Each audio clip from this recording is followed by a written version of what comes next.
What's up and good morning, urban hunters. Got Arlo out here. You already know what it is. Dove hunting, Labor Day. Happy Labor Day to everybody out there. Ron's running a little late, so he'll be here in a sec. Got a special video for you here today. Not just about hunting, but a little bit of a life update as well. A little bit of good, a little bit of bad.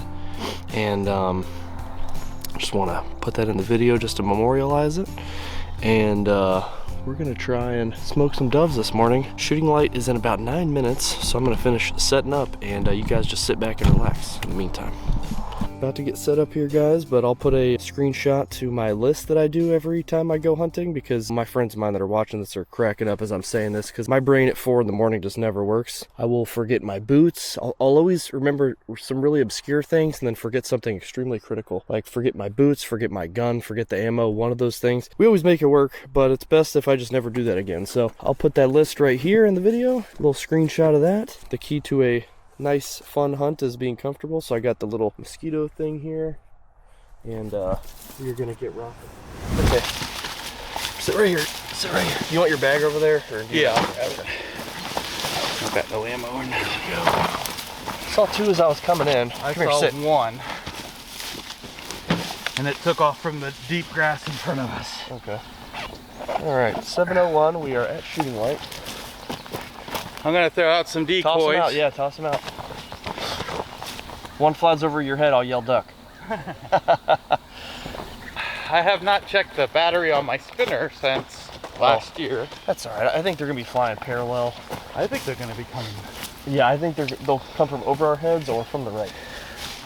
As Ron's getting set up here, what I like to do is when I get to a spot, look for any dead trees, because the doves love not having leaves in their way. Any power lines I see over there, we've got some dead trees that are already holding some birds that are not doves. And there's a couple dead trees behind us. They just love congregating over in those areas. Visibility is great, it's easy to fly in and out. Well, they're getting hot and heavy over there. Yeah, push them over here, guys. Is that a group of doves flying in? Surely those aren't doves. I don't see it. No, I don't think so. They're flying a little too crazy. Yeah, there might be starlings. Allie knows this way too well. It's so funny. Before you hunt birds, you just never look in the sky. You just think, all right, that's a bird flying around. After you start hunting birds, there's really not that many types of birds in the air, and you get good at identifying every one of those, which is pretty cool. Is that a dove? No.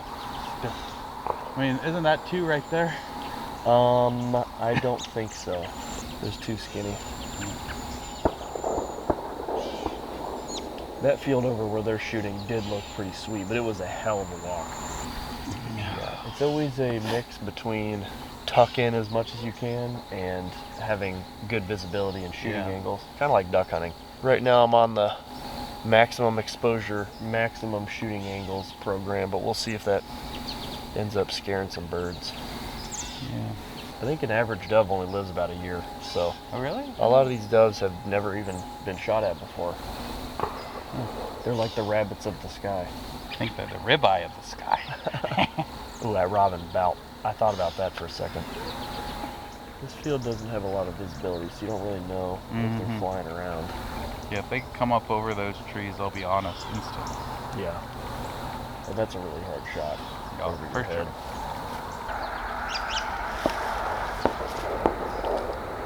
You cold, Bubba? Or do you not have a spot to lay down? You're cold, though. Is it wet and cold on the ground on your little belly?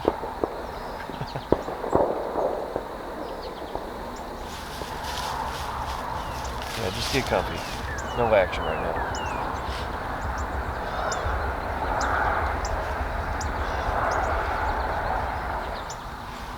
Maybe doves won't. That's a dove.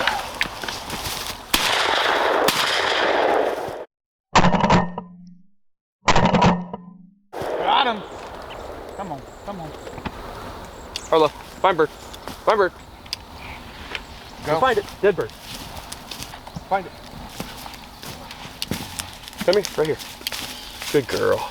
Drop it. Good girl. That was very polite of that dove to just die right in front of us. Yeah. And come down slow. Yeah. I mean, doesn't get any easier than that. Such pretty birds. She was not expecting to see a dove. I think she thought we were doing something else. Good job, kiddo. Well, we're 1 for 1. Those odds for doves are absolutely insane. Well, if they're all moving like that, we'll have a great day. Yeah. That's a dove right in front of us. Wait, I might be wrong. No, I think it is. Well, shoot. I'm 50-50 on that one. No, I don't think it's one. I don't think it is. It's like a robin or something. Yeah, you're right. Tail's too short. Stupid son. Yeah. Stay. The bird's low.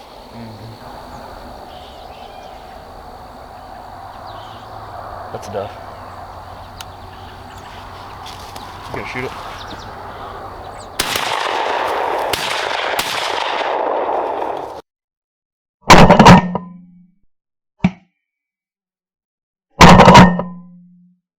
Shoot at it. Come here. Sorry, Arlo, we missed. You suck again. I felt like maybe I'm probably wrong. Felt a pinch far for improved cylinder. Come here, Arlo. No bird. Come here. There's a little fog coming in. I don't know if that slows them down. Yeah, I think by now it'd be burnt off. Yeah. Well, I think it was in front of us. There's a dove right here. Shoot it. No. That's not a dove. Kill deer. That's a dove. Was.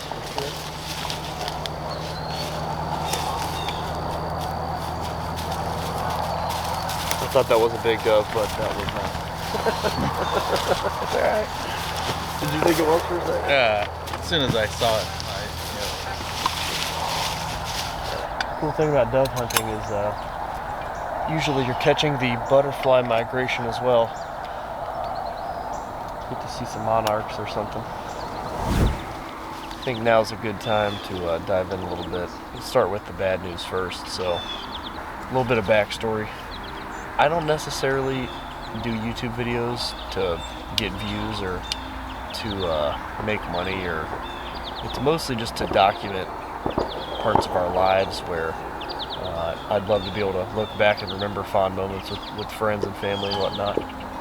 That's my main motivation for doing it. So for this video, I think the main focus is going to be probably not the hunting aspect. So we're going to put in a little thing for my grandma. When I was a kid, she basically, along with my grandpa, raised my brother and I. She was our primary babysitter growing up, and then when we lost our house, probably like in 8th grade or so, I didn't even ask, she just took us in, and she was more than happy to do so. The door was always open there. Never had to text them or anything. I could just go over, jump in their pool, or go over there for a free meal, just unannounced. It was, it's good to have that stability in your life. My main goal for the last 7 years, as I saw her health kind of getting worse around COVID, it was nothing crazy. She just, I don't know, she put all of our family's burdens on her shoulders, and she would drink scotch at the end of the night sometimes to help her sleep and forget about things. And even though those weren't her problems to solve a lot of the time, she just loved our family so much. Like I said, before COVID, I just really was hoping and praying that my grandma would be able to meet my children one day. And I was really happy that she was alive for my son Steele to be born. He may be too young to remember her, but at least they have pictures together, and I really do think that the great-grandkids kept her alive longer. She seemed like she was happier and just more full of life than she had been the last couple of years. And it did seem like she was actually improving health-wise. She was 76, and on our due date for our daughter, she had a massive brain bleed. And even if she was sitting in a hospital bed with a surgeon right beside her, very likely best case scenario, she'd be in a coma or in a vegetative state. Just brain died basically immediately. Usually my grandpa's retired from GM, and he still makes car parts as a side gig. And for some reason he said she was just having trouble breathing that morning. She insisted he go, sell some parts, make some money, have some fun. And he said, no, I'm gonna stay home today. And thankfully he did. she was sitting at her dining room table where she usually sits throughout the day, and she said, "Hey, Bob, my grandpa, can you grab a trash can? I'm feeling like I'm gonna throw up." And she was starting to have that brain bleed, and then he said she kind of slumped over a little bit. She called 911. They got there immediately, basically just put her on a ventilator, but by then she definitely had died right in the kitchen with him there. So it's a terrible situation. It's weird for me to look at the positives. I try to look at the positives, that my grandpa, at least he was there instead of coming home to her collapse on the floor or something like that, or while she was driving, having an accident, or even taking her off the ventilator. We knew that there was a 0% chance she was going to recover at all from that, and she didn't. She put that in her will. She had don't resuscitate. She didn't want anybody, looking at her in a negative light or like seeing her less than ideal. And it sounds morbid, but that's a pretty similar way to, I think, a lot of people would want to go out, next to their spouse, next to their loved one.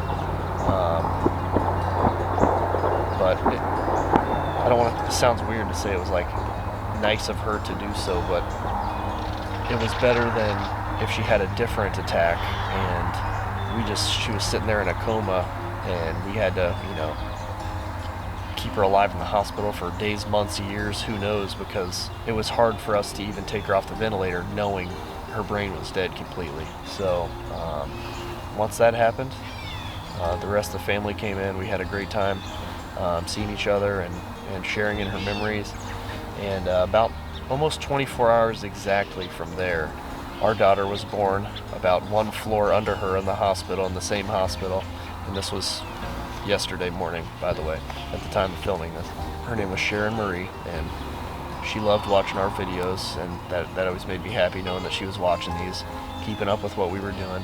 Her middle name was Marie, so we didn't have a name picked out. Unlike Steele, we had that locked in before I even met my wife. I liked that name, and luckily she loved it too. I think it was kind of fate that we didn't have a name picked out, and I'd love to be able to share her memory in the future when people ask, or when she asks how she got her name, and I can say, this lady, she poured a lot into me and helped me become, the man that I am. And if you love your father and you admire your father and you're proud of your father, it's a lot to do with her. My grandpa as well, but a lot to do with her. So, like I said, on a more positive note, we'll add some pictures of our daughter here. So I'm going to pick them up at the hospital right after this hunt here, and then we're gonna all be under one roof. So that'll be really great, being able to hang out with Steele again. And sucks not being with him at the hospital for a couple of days, but it's what you got to do. So back to the hunting. I mean, I think, are we just sandwiched between two fields? That's a dove on your right. Get ready. Oh. Take him. I'm not gonna shoot through the trees. Yeah, I don't want to shoot behind us. Well, at least it's an open field. Come here, Arlo. No bird.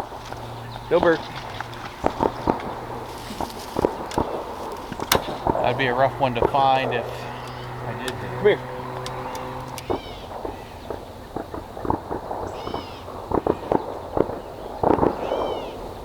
Why can't we get that lucky?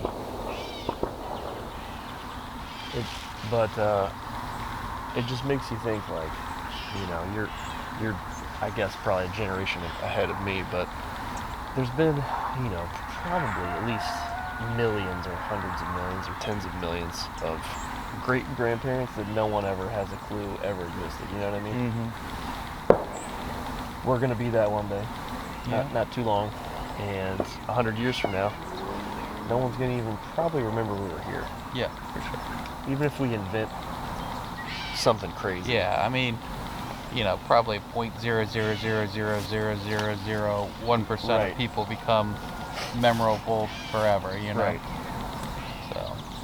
And they probably weren't trying to. Yeah. Most of the time. And that's okay, Yeah. It's a good way to look at it. It helps you not be focused on money and stuff, because someone else is going to own your car or your house or your land. It's not about that. It's about just hanging out with friends and family and having a good time. For sure. You get the time you get, and that's it, right? Yep. It's not that long. Funny we're out here because I used this metaphor when I was talking about it. Life's like a burning field. You've got a bunch of dead stuff there. You've got a thin line of fire, and then it just kind of slowly progresses on. And all of the people who are alive at that time are the fire. And there's, you know, a ton of people in the past that are now, you know, ashes on the field, and they're old news, they're forgotten. And there's unburnt grass ahead. Let's see, we could have had 2, I guess. Could have had 2, maybe. We've had 1 good shot. Yeah. 1 mediocre shot. Or wait, could we have had 3? Yeah, I think we had 3. Yeah, I took that other shot. Yeah, I didn't even shoot at that one. There we go, 33%. That's more, a little more realistic. I mean, we've got like the nicest nurse ever. She said that she petitioned to be our patient again, or our caretaker this morning again. And we also got to meet the lady who pretty much saved Steele's life last time we were there by rushing him down to the NICU. So that was nice to tell her thank you and show her Steele came to visit, so he got to meet her. That's cool. Yeah. Look at that big old dove.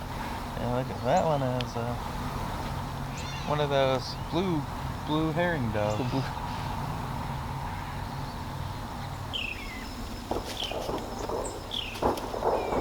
Alright, Andy has 6 birds between the 2 of us. And he is at, where did he say he is? He's like 20 minutes away from us. Oh. Pickering? Is it the Trump place? Oh, he's at the Pickerington? Or No. What was it? Something like that. I think it starts with a P. Yeah. Because the guy offered me that hunt too, instead of this one. Yeah. I picked this one instead because it's a little closer for you and me. Yeah. Hey Ron, grab your gun. Tuck in, tuck in.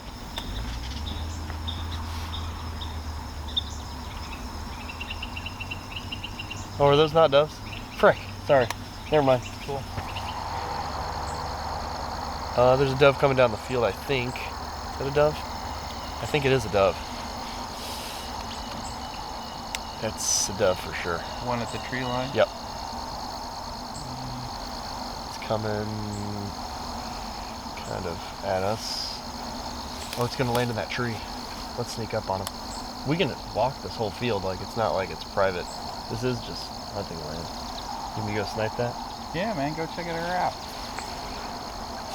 What are your odds, guys? Put it in the comments. Am I coming back with a bird or no? What do you think my chances are? I feel like 30%. if you get a line at it.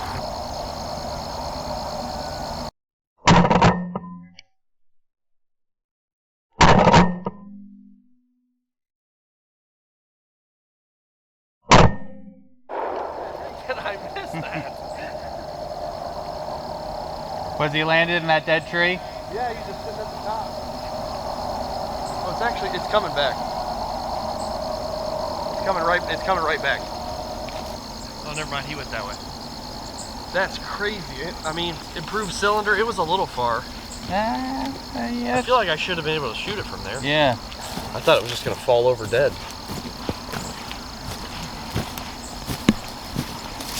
Bummer. Yeah.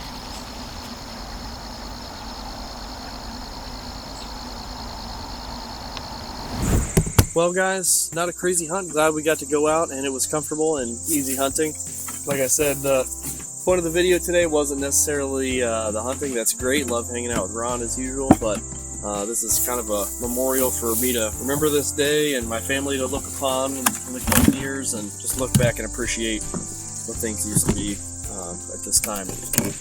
So thank you guys so much for watching. If you want to see us do more dove hunts, leave me a comment in the comments section. I answer all the comments in there. But thanks so much for watching again. We'll see you in the next one. Peace.